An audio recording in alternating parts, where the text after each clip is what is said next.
2, 3, teste de áudio.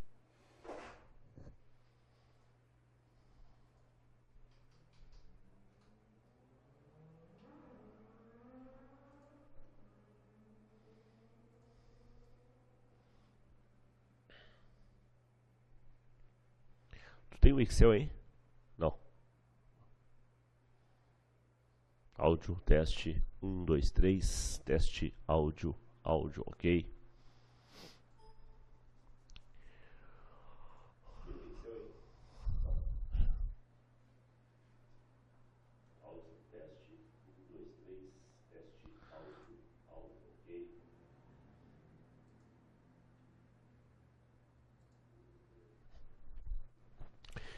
Olá pessoal, caros colegas TJ Paraná.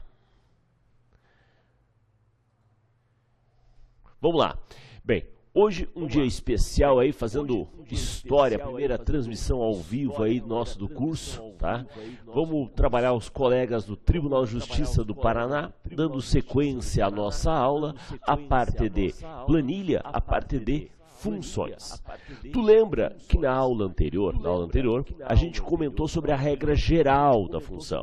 Falamos de algumas categorias, né, que a função está dividida, organizada em categorias, e falamos da regra geral. Igual, nome da função, abre parênteses, fecha parênteses, argumentos. Bem, você sabe que existem várias funções. Nós vamos começar apresentando para os colegas.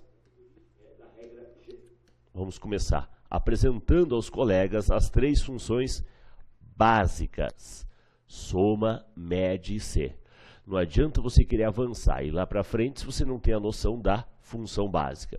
Veja, função soma irá realizar o somatório dos valores que eu vou informar dentro do parênteses, ou de forma individual, né, célula tal e célula tal e célula tal, ou de um determinado intervalo. E aí entra a história do dois pontos. Lembra? Ponto e vírgula é um e, dois pontos é um até.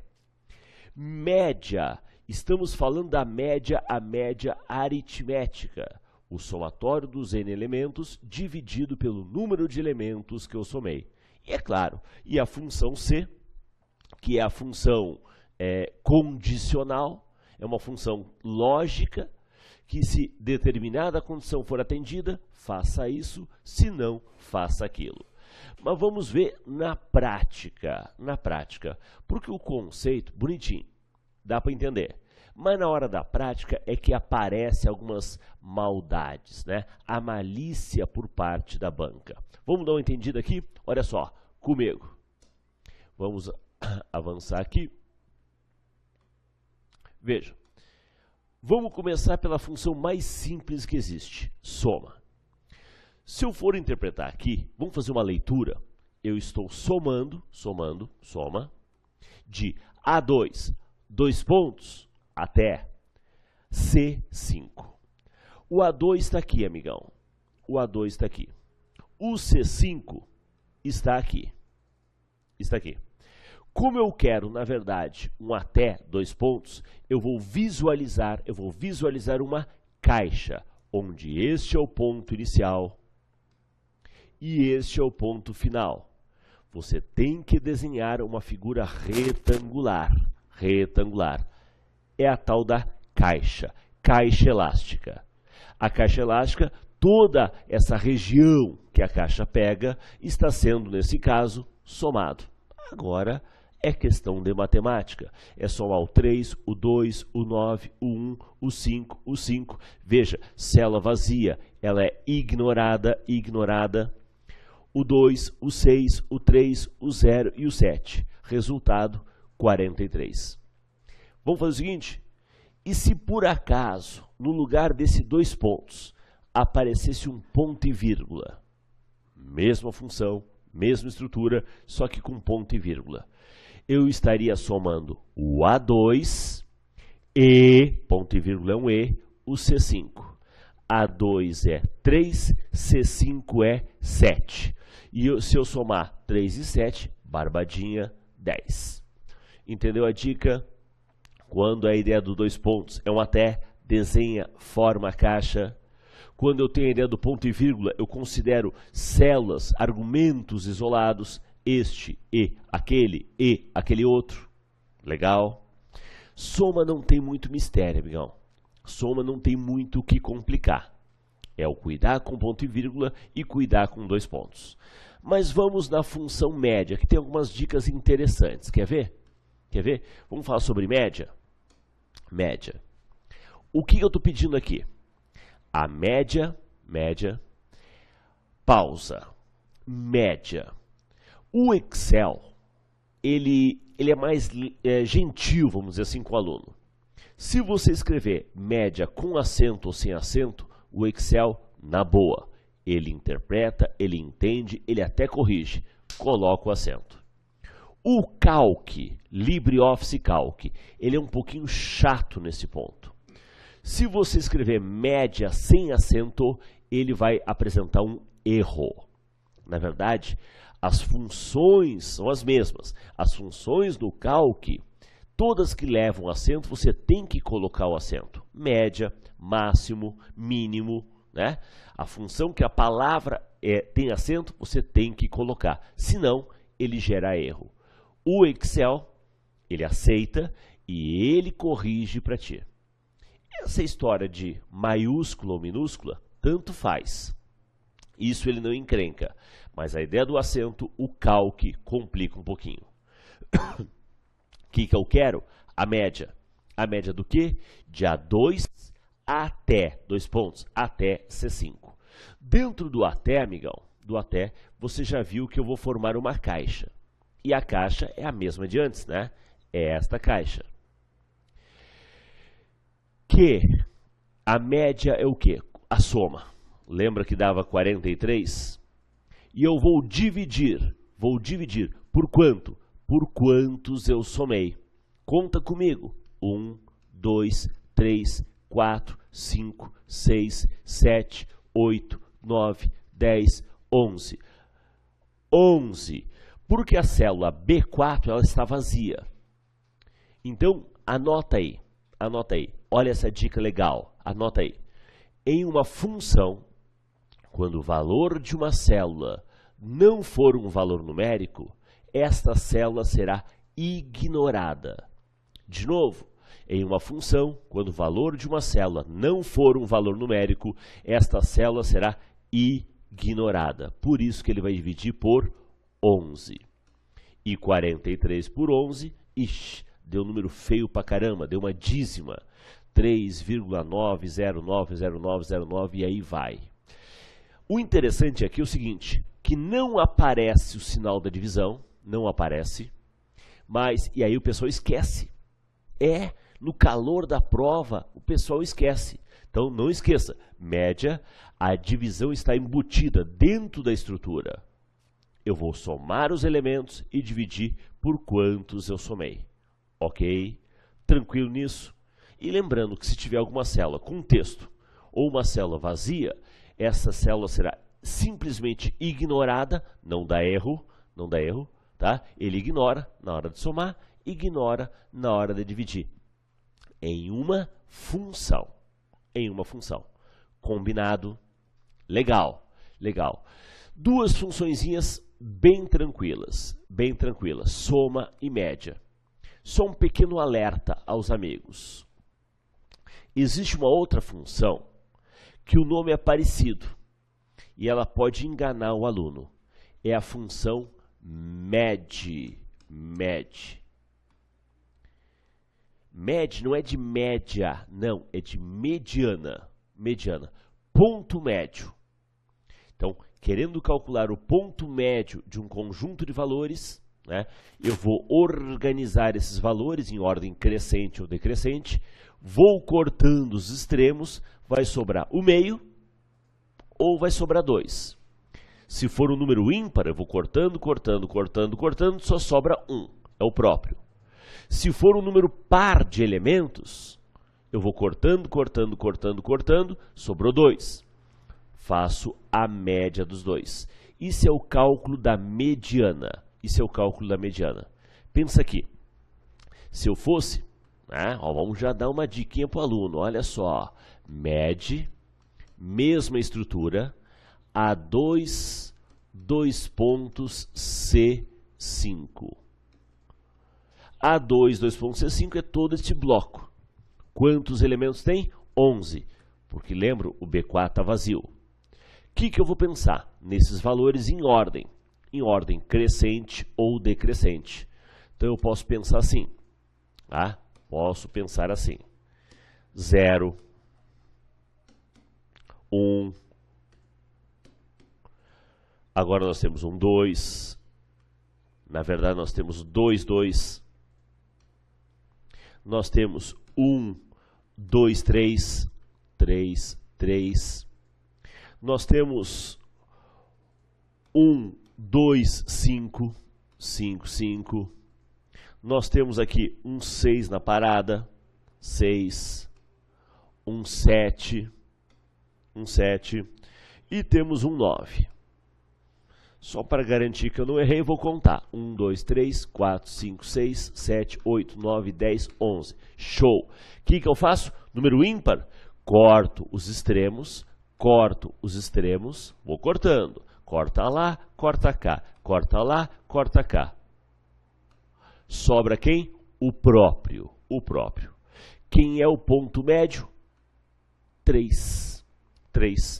Então, se fosse uma quantidade par de elementos, o que eu faria? Sobraria 2. Eu calcularia a média dos dois. Isso é chamado ponto médio, mediana. O alerta é, cuidado, média é uma coisa, mede é outra. Vale tanto para o Excel como para o Calc. Legal?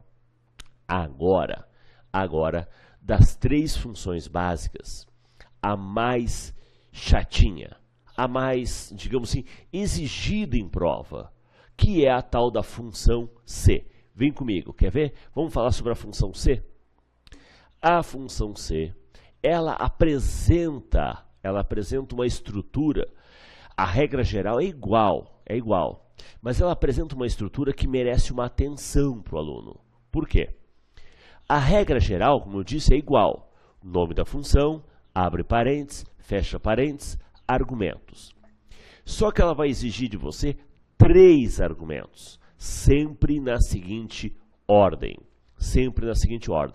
Existe uma pergunta, existe um caso verdadeiro e existe um caso falso. Ok? Sempre nesta ordem. Teste lógico, caso verdadeiro e caso falso. Isso não muda nunca. A primeira coisa que o aluno deve prestar atenção na função C é justamente o teste lógico. É a pergunta. Porque a pergunta ela vai definir para onde você deve ir, para lá ou para cá. Se o teste lógico der como resultado verdadeiro, você vai resolver o segundo argumento. Se o teste lógico der como resultado falso, você vai pula e resolve, pula um pouquinho mais. Você vai pular e você vai resolver o caso falso. Então vamos imaginar o seguinte. Nesse meu exemplo, eu estou mostrando alguns pacientes, a temperatura corporal desses pacientes, e eu quero aqui, na coluna C, testar se essa temperatura está normal ou alterada. Então, olha a pergunta que eu faço. B2 é igual a 37? Eu estou perguntando se a temperatura do Paulo, que é 38, é igual a 37. Migão, diga para mim, verdadeiro ou falso? 38 é igual a 37? Ops, falso. Falso cai aonde, amigão? Alterada. Está aqui. Resultado da função. Então, de acordo com o conteúdo de B2, ele vai comparar com o 37. Se der verdadeiro, vai trazer normal. Se der falso, vai trazer alterada. Pronto. Então, a parte mais importante da função C é realmente a condição, é o teste lógico, é a pergunta que é feita. Nesta pergunta, o aluno deve observar, conhecer alguns operadores lógicos. Operadores lógicos. Eu tenho certeza que você conhece, mas às vezes a gente se atrapalha. Meu amigo, diga para mim, que sinal é esse? Parece piada, mas em uma turma presencial tem gente que se atrapalha. Eu sempre me atrapalho, esse é o maior ou menor. Então vamos colocar os dois aqui, vamos colocar os dois aqui. Lembra da época de infância que você usava a seguinte dica? 7, 4. 7 é o maior, 4 é o menor. Então, sinal de maior, sinal de menor. Perfeito? E a partir daí você encontra maior igual, menor igual, o sinal de igual. Agora, deixa eu chamar a tua atenção para o seguinte operador. O seguinte, vou colocar aqui nesse canto, ó, esse operador aqui. Se aparecer em prova esse operador lógico, que sinal é esse? Olha, a pessoa até pode dizer menor ou maior, pode. Mas é o tipo da pergunta chata, complicada. 38 é maior ou menor que 37? É ruim, né? É ruim de responder. Então entenda, este operador equivale ao diferente. O problema é que não tem isso no teclado. Esse é o sinal que a gente conhece da matemática, um sinal diferente. Mas não tem isso no teclado. Então eu represento o diferente desta maneira. Pronto, legal. Você está apto, preparado para resolver qualquer função C. Seguindo sempre essa lógica. Função C, abre parênteses. Teste lógico, pergunta, ponto e vírgula. Segundo argumento, caso verdadeiro, ponto e vírgula. Terceiro argumento, caso falso. Meu amigo, isso não muda nunca. Isso é regra. Agora é claro, você vai ver que em algumas provas a banca capricha e coloca, né? Dentro do verdadeiro, uma outra função. Dentro do falso, uma outra função. Isso é o que nós chamamos de encadeamento de funções. E a função C é perfeita para isso. Tá? Coloca um C dentro de outro C. Ele causa um efeito que a função fica um pouco extensa, grande. Mas não é problema para nós. Você não tem medo disso. Você vai com calma, analisar a estrutura e fazer por partes. Por partes. Dentro da orientação que você teve aqui. Tenho certeza, essa é uma questãozinha tranquila para ti. Só tem que exercitar. Tem que exercitar. Perfeito? Vimos aqui funções. Funções. As 3 funções básicas. O que nós temos de interessante ainda na parte de planilha para comentar? Só um alerta. As funções, como eu te falei, elas são iguais para o Excel e para o Calc. Eu falo isso porque, para o TJ do Paraná, ele fala dos principais aplicativos de escritório. Ele pode cobrar tanto do Excel, como pode cobrar também do Calc. E aí, a chance de cair uma função, mas será que no Calc é diferente? Aquele usuário que conhece um, mas não conhece o outro. Não, fica na boa. É igual. É igual, igual, igual. Perfeito? Bem, outro tipo de questionamento é aquela questão que trata sobre a cópia de uma fórmula. Eu crio uma fórmula para uma determinada célula e eu copio esta fórmula para um outro lugar. Bem, ao copiarmos esta fórmula, ela vai sofrer um ajuste, ela vai sofrer uma variação, ela vai sofrer uma adaptação, ok? Veja que nesse momento, o como eu estou copiando, tanto faz. o velho e tradicional Ctrl+C, Ctrl+V. Ou seleciona a célula e clique e arrasta. O clique arrasta pela alça. Alça de seleção, alça de preenchimento. Ok? Nesse momento eu não quero nem discutir isso. Depois eu vou falar sobre preenchimento, que é o clicar e arrastar. Aqui eu quero saber que, ao copiar uma fórmula, independente como, ela vai sofrer um ajuste. E como funciona essa história do ajuste? Eu falo como funciona porque, na verdade, o que acontece? O Excel, ou o Calc, quando você faz o procedimento, ele automaticamente faz esse ajuste. Ele arruma para você. Então, o usuário não tem que se envolver. Eu estou falando para a prova. Na prova ele comenta que copiou a fórmula tal para o lugar tal e aí você se vira. Você tem que entender o que ele fez. E aí nós temos que ter essa noção de como é que ocorre, como é que é trabalhado o princípio da cópia de uma fórmula. Vamos lá.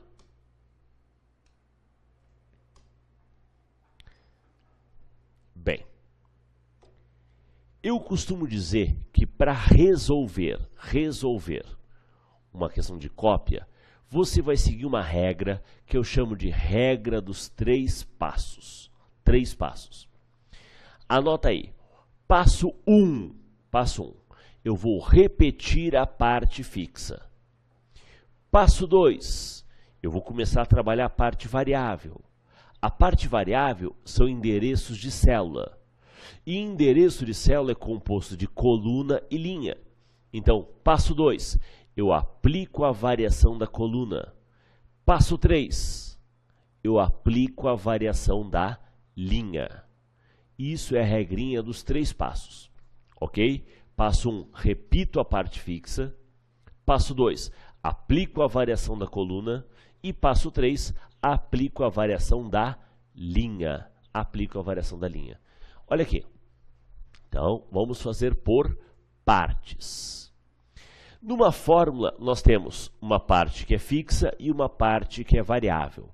A parte variável são os chamados endereços de célula. Endereço de célula, endereço de célula, endereço de célula, endereço de célula. Ok? Tirando o endereçamento de célula, todo o restante é parte fixa. Então, ao copiar do C3 para o D2, passo 1, eu tenho certeza que isso não vai mudar. Isso não vai mudar. Ok? Ao copiar do C3 para o D2, isso com certeza não vai mudar. Legal. Passo 1, repetir a parte fixa. O aluno vai dizer assim, mas professor, né, muitas vezes dá para fazer meio de cabeça. Dá. O meu medo é quando ele coloca uma questão, assim, uma fórmula mais maluca, mais doida. E aí você vai tentar fazer de cabeça e você se atrapalha. O que eu estou fazendo aqui é garantindo que você vai acertar. Se você fizer de acordo com a regra dos 3 passos, eu te garanto, você não vai errar. Então, claro, conforme a prática, não, vou fazer de cabeça, legal. Não, vou garantir essa questão. Vou fazer que nem o professor mandou.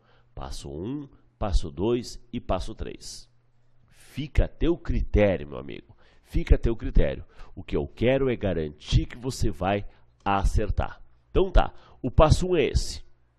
Repetir a parte fixa. Já que eu fiz a parte fixa, falta fazer a parte variável. O que é a parte variável? É endereço de célula. Só que célula é composto de coluna e linha. Então, o meu passo 2 é fazer a variação da coluna. Variação da coluna. Olha aqui, variação da coluna. Eu penso, coluna de origem, C. Coluna destino, D. Se eu estava na C, fui para D, qual é a variação? Mais 1. Mais 1. B mais 1 dá o quê? C. C mais 1 dá o quê? D. Você viu o que eu estou fazendo? Eu achei uma variação aqui e eu estou aplicando em cada referência de coluna. Vamos lá. D mais 1, E. A mais 1, B. Difícil isso? Tranquilo, né? Eu identifico origem e destino, acho a variação da coluna e aplico em cada referência de coluna. Legal, legal.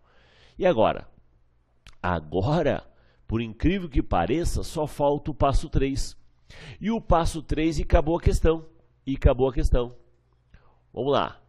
Passo 3, variação da linha. De novo, eu vou analisar origem, destino, origem 3, destino 2. Se eu estava na 3, fui para 2, veja, eu estou voltando 1. O aluno às vezes, senhor, quando é que é mais, quando é que é menos? Amigão, quando eu estou indo para frente é mais, quando eu estou voltando é menos. De C para D, estou indo para frente, mais. De 3 para 2, estou voltando, menos, menos 1. E aí, 5 menos 1, 4. 6 menos 1, 5. 7 menos 1, 6. E 6 menos 1, 5. Acabou a história. Acabou. Acabei de descobrir que se eu tinha esta fórmula em C3, ao copiar para D2 eu passo a ter esta. Fácil, fácil, fácil. Dado, dado, literalmente dado. Às vezes a banca vai tentar complicar um pouquinho. Sabe como é que é a banca, né? Ela tenta achar alguma coisa para dificultar a tua vida. Mas, na verdade, ela só vai dificultar a vida do colega leigo, do colega que não teve orientação, que não é o nosso caso. Você está em boas mãos, você está tendo toda essa parte de orientação, como resolve essas questões. Então, amigão, entenda, se a banca tentar enfeitar, ela vai dificultar a vida dos outros e não a tua. O que é o dificultar aqui? O dificultar aqui é quando ele cobra do aluno a tal da referência absoluta. Referência absoluta. Veja, nós temos alguns tipos de referências. O que é a referência relativa? O que é a referência absoluta, mista ou tridimensional? Na fórmula de antes, né? Não vou pegar nem a fórmula de antes, vou criar outra aqui, ó. B3 vezes 3. Tá vendo esse B3? Se eu copio de um lugar para o outro, uma fórmula de uma célula para outra, né? Ela vai variar. Por que ela vai variar? Porque ela é uma referência relativa. Vamos tornar esta referência absoluta? Vamos. Igual cifrão B, cifrão 3. Veja, o cifrão, também chamado de âncora, ele vai ter este papel: não deixar o elemento variar. Aí tem que ver o que a pessoa quer fixar. Quer fixar a coluna? Quer fixar a linha? Tá? Você vai aplicar o cifrão, você vai colocar o cifrão onde você não quer que ele sofra ajuste. E aí, estando coluna e linha ancorada, temos uma referência absoluta. Temos uma referência absoluta. A referência mista é quando eu tenho parcialmente. Vamos colocar aqui os dois casos, ó, os dois casos. Referências mistas, onde eu tenho parcialmente. Apenas a coluna está presa, apenas a linha está presa. Isso a gente chama de referência mista. Ok? A tal da referência tridimensional é quando eu faço uma chamada de uma célula de uma outra dimensão, de um outro lugar. Vamos imaginar aqui, ó, plan 2, B3. É o B3, só que está vindo de outro lugar, de uma outra planilha. Então, isso é o que nós chamamos de referência tridimensional.